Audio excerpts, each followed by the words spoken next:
अस्सलाम वालेकुम स्टूडेंट्स।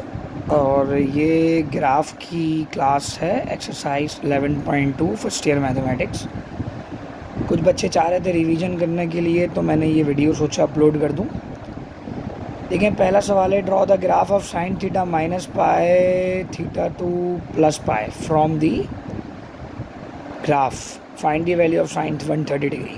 ये माइनस पाए से प्लस पाए का मतलब है -180 डिग्री से +180 डिग्री के दरमियान ग्राफ बनाना है। और इधर जो हम ग्राफ बनाते हैं उसमें हम कंडीशन ये रखते हैं कि हम 30-30 का गैप रखते हैं, 30 डिग्री का।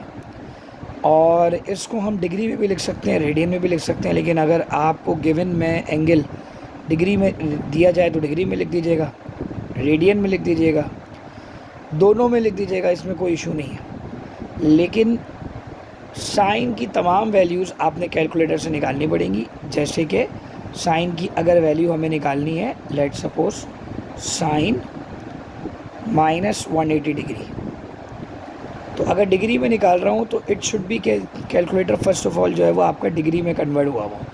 डिग्री मतलब शिफ्ट दबा के जब मॉड को प्रेस करेंगे तो 3 प्रेस करने पर डिग्री आ जाएगा और ये 3 में डिग्री कन्वर्ट हुआ होगा। तो साइन -180 की वैल्यू 0 है, जो कि यहाँ निकली हुई है।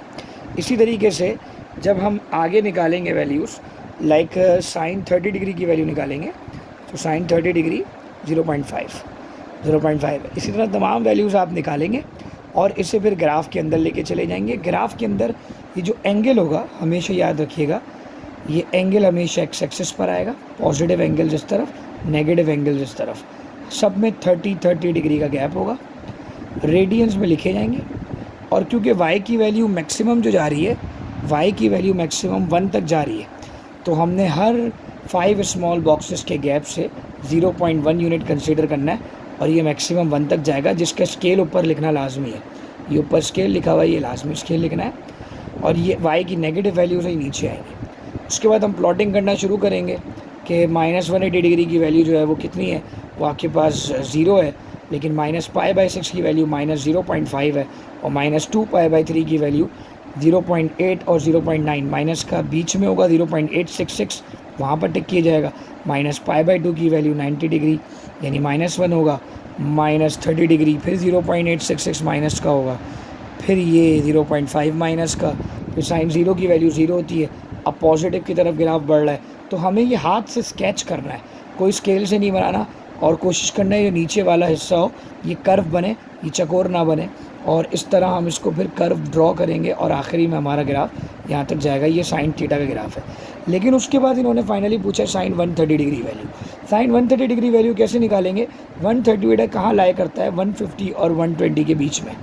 तो हम यहाँ बीच की वैल्यू तो 135 होगी, उससे पहले वाली वैल्यू में हम डॉटेड लाइन ऊपर बनाएंगे और इस डॉटेड लाइन के बाद जब हम इससे परपेंडिकुलर ड्रॉ करेंगे तो उस साइन 130 डिग्री की वैल्यू होती है 0.76, जो कि आपकी बिल्कुल इस लाइन से टच करने के बाद जब परपेंडिकुलर ड्रॉ होगा तो वो 0.7 और 8 के दरमियान आएगी। ठीक है बेटा, ये हो गया पहला सवाल। अच्छा बेटा, अब ये नेक्स्ट क्वेश्चन है कॉस थीटा वेयर -π टू +π। ये भी सेम क्वेश्चन है बट कॉस थीटा का ग्राफ है। आप देख सकते हैं कि हमने यहाँ पर तमाम वैल्यूज़ भी -180 से +180 रखा है और इसके साथ साथ थीटा हमने रेडियन में भी मेंशन किया, क्योंकि हमें देखना तो रेडियन में, और आप जानते हैं रेडियन में कन्वर्ट कैसे होता है। और उसके बाद इन तमाम वैल्यूज़ को उठाकर हम पुट कर देंगे अपने ग्राफ में। इस तरह हमने पहले ग्राफ बनाया और ये कॉस थीटा का ग्राफ है। और कॉस थीटा का जो कर्व है वो थोड़ा आप देख रहे हैं कि किस तरीके से बन रहा है कि भाई जो -180 डिग्री होती है कॉस में, वो -1 होती है। इसी तरह फिर ये वैल्यूज़ इस तरह नेगेटिव से फिर बढ़ती चली जाती हैं और फिर ये वैल्यूज़ जो है मैक्सिमम 1 तक जाती हैं और फिर ये नीचे की तरफ आती हैं। ये ग्राफ है आपका। और यहाँ भी वैल्यू हमें निकालने को बोला और वो वैल्यू कौन सी थी? Cos 70 degree. तो 70 बेटा कहाँ लाया करेगा? 60 और 90 के बीच में तो 75 आएगा। उससे थोड़ा के पहले अगर हम रखेंगे और उससे परपेंडिकुलर ड्रॉ करेंगे, जहाँ कर्व आ जाएगा वहाँ से हम स्ट्रेट एक लाइन ड्रॉ कर देंगे वाई एक्सिस की जानिब, तो हमारे पास वैल्यू किसकी आ जाएगी? कॉस 70 डिग्री की आ जाएगी। ये ग्राफ था हमारे पास कॉस थीटा का ग्राफ। अच्छा बेटा, अब ये नया ग्राफ आ गया आपके पास साइन माइनस थीटा का। तो 0 से लेकर जो 2π तक बनेगा। अब याद रहे, जब एंगल 0 से 2π हो तो उसका मतलब नेगेटिव एक्स एक्सिस की बात नहीं हो रही, सिर्फ और सिर्फ कौन से एंगल की बात हो रही है? पॉजिटिव एक्स एक्सिस की। पॉजिटिव एक्स एक्सिस 0 से लेकर 2π तक बनाया जाएगा। 30 डिग्री का गैप होगा, 30, 60, 90, 120, 150, 180, 210, 240, 270, 300, 330 और 360 30 के गैप से बनाया जाएगा। लेकिन वाई एक्सिस क्योंकि नेगेटिव भी निकलेंगे और पॉजिटिव भी निकलेंगे, तो इसके लिए हमने नेगेटिव और पॉजिटिव वाई एक्सिस बनाया है, लेकिन एक्स एक्सिस हमने ऐसा नहीं बनाया। अच्छा, इसका तरीक़ेकार क्या होगा कि इन्होंने कहा है कि माइनस थीटा चाहिए, तो जितनी भी वैल्यूज़ हैं जो कि पॉजिटिव में कंसीडर करनी थी, साइन निकालते वक्त उसे हम नेगेटिव कर देंगे, सिर्फ साइन निकालते वक्त। एक्स एक्सिस तो ऐसे ही होगा जैसे सवाल में दिया हुआ है, तो जब हम साइन निकालते हुए करेंगे तो साइन -30 डिग्री। अब लेट सपोज वैल्यू हो गई -0.5, लेकिन सारी वैल्यूज़ लाइक साइन -300 रख के देखता हूँ मैं, तो ये वैल्यू आपके पास +0.86 हो गई। तो ये ज़रूरी नहीं है कि नेगेटिव एंगल जो है वो नेगेटिव वैल्यू बताए। कुछ वैल्यूज़ आपकी नेगेटिव होंगी, कुछ वैल्यूज़ आपकी पॉजिटिव होंगी, तो ये आपके पास जो है तमाम वैल्यूज़ साइन की आ जाएंगी। और जब हम इसको ग्राफ में ले जाएंगे तो ग्राफ साइन थीटा का उसी तरह बनेगा जिस तरह हमने इससे पहले वाला ग्राफ देखा। जज़ाकल्लाह। ओके बेटा, अब जो ग्राफ आपको स्केच करना है वो साइन स्क्वायर थीटा का है, और वो उसकी भी डोमेन जो गिवन है वो 0 से लेकर 2 पाई तक है। तो हम थीटा को सबसे पहले लिखेंगे 0 से 2 पाई का मतलब समझ रहे हैं। अब यहाँ कोई नेगेटिव एंगल नहीं कह रहा, तो सारी वैल्यूज़ पॉजिटिव एंगल की करेंगे, और साथ साथ स्क्वायर कह रहा है। तो हम इसमें क्या करेंगे, लेट सपोज़ कि अगर साइन 30 डिग्री निकालना है, साइन 30 डिग्री, तो जो वैल्यू निकलेगी फिर उसका स्क्वायर करना होगा।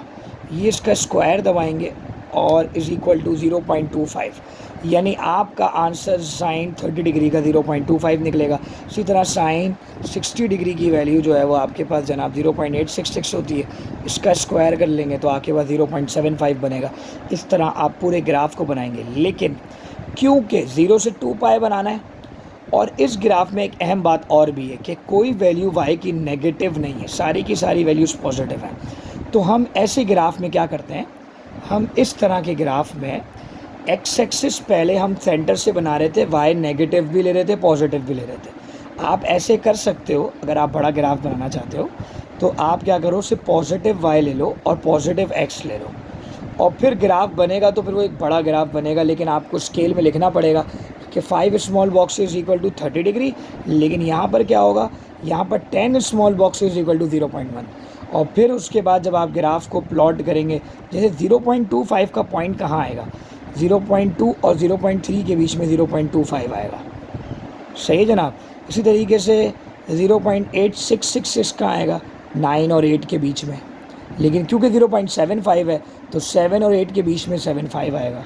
इसी तरह तमाम ग्राफ बनाए जाएंगे और इन तमाम ग्राफ की वैल्यूज़ को फिर प्लॉट किया जाएगा। याद रहे, प्लॉटिंग स्केच करनी है, कभी भी आप स्केच करेंगे, ये कभी भी आप कर्व हाथ से बनाएंगे, पेंसिल हाथ से स्केच करेंगे, ना कि स्केल से। ओके बेटा, अब देखिएगा ये वाला जो ग्राफ है ये सबसे ज़्यादा इम्पॉर्टेंट ग्राफ है। ये बोर्ड में cos 2 थीटा के नाम से भी आया है, cos 2x के नाम से भी आया है, sin 2 थीटा के नाम से भी आया है, sin 2x के नाम से भी आया है। इसकी जो डोमेन दी हुई है वो -180 से +180 है, जैसे हमने पहला ग्राफ देखा था बिल्कुल वैसा ही है। लेकिन 2 थीटा के जो मामलात हैं वो थोड़े से डिफ़िकल्ट हैं कि हमने पहले थीटा लिखा सारी वैल्यूज़ और उसके बाद उसे 2 से मल्टीप्लाई कराया। अब ये काम आप इधर मेंशन तो करते हैं, बट कॉस की वैल्यू निकालने के लिए आप कैसे इस्तेमाल करेंगे कि आपने कॉस लिखा और अब आप चाहते हैं -180 डिग्री लिखूं तो 2 लिखेंगे, फिर एक ब्रैकेट और ओपन करेंगे जो -180 डिग्री के लिए होगा, फिर 180 डिग्री का ब्रैकेट क्लोज़ होगा और फिर 2 थीटा का ब्रैकेट क्लोज़ होगा, यानी 2 दफ़ा ब्रैकेट क्लोज़ होगा। तो cos 2 -180 डिग्री डायरेक्ट वैल्यू 1 बताएगा। इसी तरीके से जब मैं इन वैल्यूज़ को सेट करने के लिए जाऊंगा, यानी कि -150 डिग्री पुट करूंगा, तो यही वैल्यू आपको क्या देगी, 0.5।